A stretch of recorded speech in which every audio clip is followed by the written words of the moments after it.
Got a follow-up video here for you folks. Let's exit out of this. Let's get hooked up to this. You'll know what it's about when you look at this. It's got some kind of mystery goo on it too. That's the old cluster out of this charger here. The guy dropped it off. The UPS guy dropped off the new one from our friends at United Radio. I'm a smart fella though. I didn't stick it in all the way. That'll save you in a lot of things. But hopefully this one works. I wanted to save the money shot for you guys. Got the scan tool plugged in. We're powered up. We're going to cut that key on and see if we fix the fuel level sensor output. You guys remember it was missing the power to that one sending unit. Know what I mean, Jelly Bean? All right, so the key is in the on position. Do you guys remember this had a problem with that intake manifold runner valve too? What code was that? 2117 or something like that, if I remember correctly. And we tested that, and that seemed to work at that moment. Let this thing get all auto ID'd here. We'll pick Dodge, and then if I remember right, we were in the mechanical instrument cluster in here, and we seen that the voltage was at 0.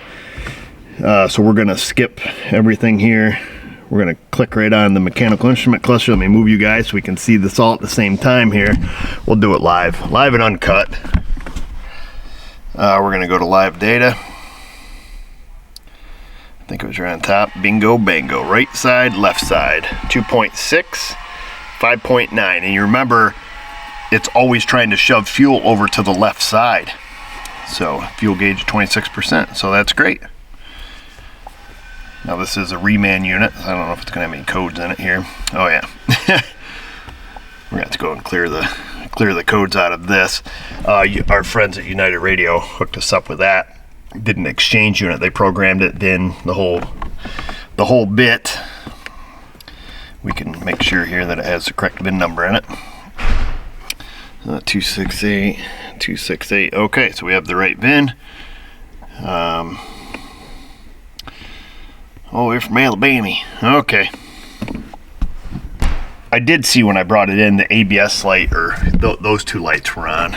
And I do see it has some codes. We got some ECM codes here, which we had prior.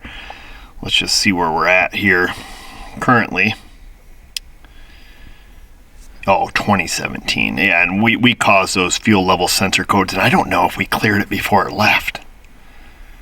Steering wheel position not initialized. Steering wheel position sensor internal. Okay, so it's got something going on there, something beyond. He didn't say anything about that. Didn't ask me to look at that. Tell you what, I'm going to clear the codes out of the ECM, and being that we looked at this initially, we'll take it for a drive. I know we turned that intake tuning valve on and off, and at that point it was functioning within its parameters. We'll see if we can't just have a peek at that again here. Maybe it's goofed up at this point, which wouldn't surprise me. Let's see, here we go. We need to get a list here. Let me find it here on the list. Okay, okay, let's toggle that thing. Okay, so same as before, it's flipping from 70 to 80% on its feedback circuit. So currently it still seems to be working, but it is stone cold, as you can see by the pile of snow. I just stirred up just enough to bring it inside.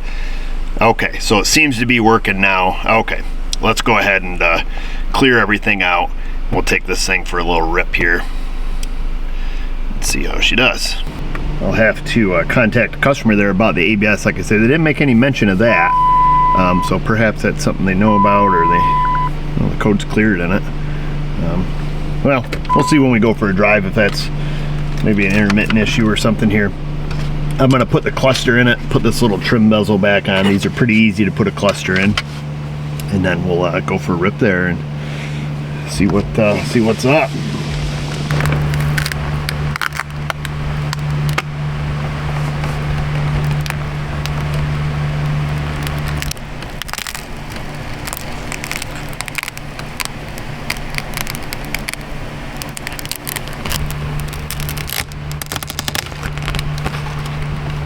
Backlighting works. That button works. everything looks good. Gas gauge works. That's what's important. One of the important things. Oh, even has a horn. It's fancy. Super sick feature here on the Autel is you can combine this live data fusion where we can look at data in different modules. So we're looking at the fuel level sensors from the instrument cluster, we're looking at the short runner feedback from the ECM, and we're looking at the steering angle sensor from the steering control module. So pretty cool. You don't find that feature on other scan tools, launch, you know, things like that. It's a pretty cool feature. But let's go for a rip. See what's what. Alright, so the steering angle sensor, that's right, yeah, because I'm driving down the road. Wheel's pretty straight. I don't know what the theory and operation on that intake short runner control valve, when that turns on and turns off, stuff like that, so we'll keep an eye on that. I imagine, if I had to venture a guess, it's probably when we give her the full beans, let this thing eat, because she is an HO, and it probably pops over to a short intake runner for maximum Hemi Dodge Thunder.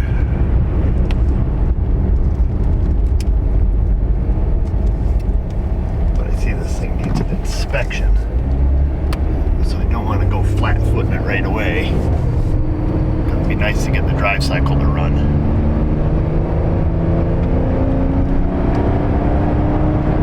Yeah, so nothing changed there right away. Okay. Well, let me see how much of the drive. If I get some of the drive cycle done, then we'll give it the beans. And of course, it's not even up to temperature or anything right now. It's still cold, so perhaps it's got to meet several bits of criteria. We'll see what happens here.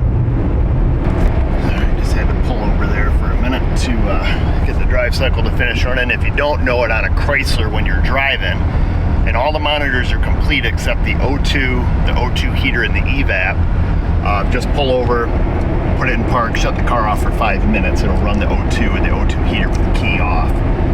So that's how that works. So, okay, so now that we've got that done, I'm going to get the data pits back up. We'll give her some Hemi Thunder and see if that tuning valve works. It must be working because, you know, we don't have any engine lights, but of course we haven't been smashing on the throttle either.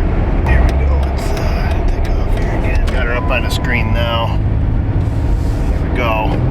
Pedal to the plastic. Yep, so that's how it works. High RPMs. Oh, look at that. Our ABS light came back on.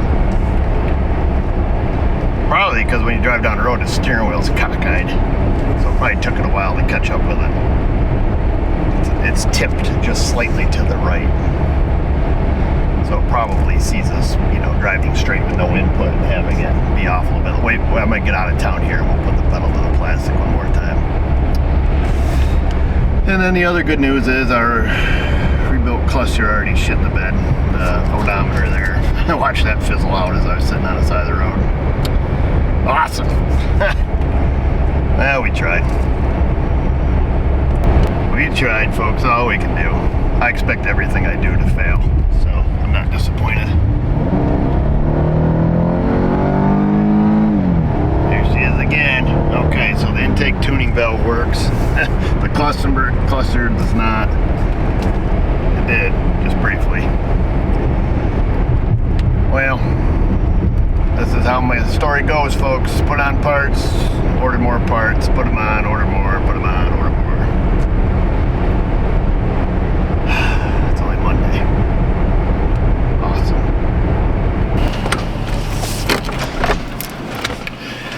Well, it is what it is at this point, folks. I've made this phone call so many times to customers, I'm absolutely numb to it. Hey customer, I diagnosed your car right. Unfortunately, though, the parts we got are no good, and blah, blah, blah. Same story, different customer. And it seems to be, I make that phone call 2 to 3 times a day, and it doesn't matter if I'm using OEM parts, rebuilt parts, Napa parts, AutoZone parts, whatever parts. You pick the parts, fill in the blank. It is just the age we live in. We've posted about it. We've talked about it. I don't even care anymore. Because this is just how it works. It did throw the code for the steering angle sensor. Just says steering angle sensor internal.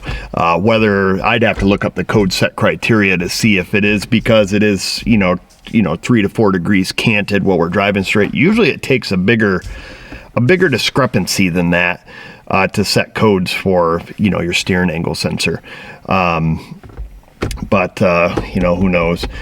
So I'll get a hold of United, see if I can send that cluster in, see if they can fix that, and then send that back, then send this one back, and do the back and forth thing. I'm sure they'll take care of it. I've had 10 good clusters, and then you'll end up with a bad one. And I guess in their defense, sometimes cluster issues are intermittent, and who knows why this one was sent in originally, because they had this one there as a core, and they fixed it, but who knows, maybe this one had a faulty fuel gauge, and whoever sent it in never mentioned that, hey, that display pukes out after 10-15 minutes or something. Who knows? Let me just cycle them, see if it comes back on here. No, everything else lights up but that. So like I say, it is what it is. It's part of my life. Half my parking lot is full of redos from the previous day. Kind of sucks, but that's where we live in, folks. The good news is we've proved that our diagnosis was correct, and that's all that matters. And this is why you have to be confident in your diagnosis, because more often than not, especially in today's day and age, we get crappy parts. You make good diagnosis, put the part on it, uh-oh, it still broke. What happened? You have to be confident with the data. Do data-driven diagnostics. Like this, if I put this cluster in and it didn't work, I'm not even going to double check it, because I am 100% positive we diagnosed it correctly. We know, wire integrity is good. We know everything was good except the cluster. We knew that for a fact, and you have to stick to your guns. Remember, when you get to the end of your diagnosis, ask yourself, if this doesn't work, what am I going to do next? And when you can't answer that question, you've arrived. I've arrived. So anyhow, we're not going to sit here and tread water anymore. Why don't you guys arrive down in that comment section? Find us on the Insta, the Facebook. And just remember, viewers, if I can do it, you can do it. Thanks for watching.